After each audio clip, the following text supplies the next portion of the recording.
Here's the base for my anvil.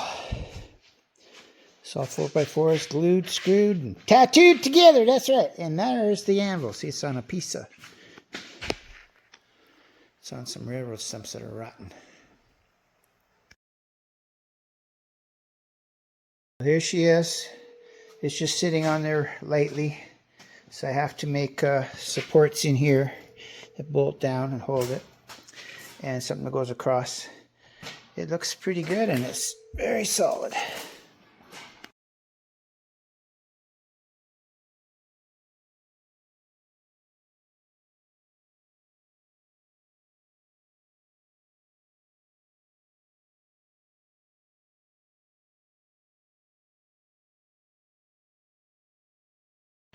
She's all done.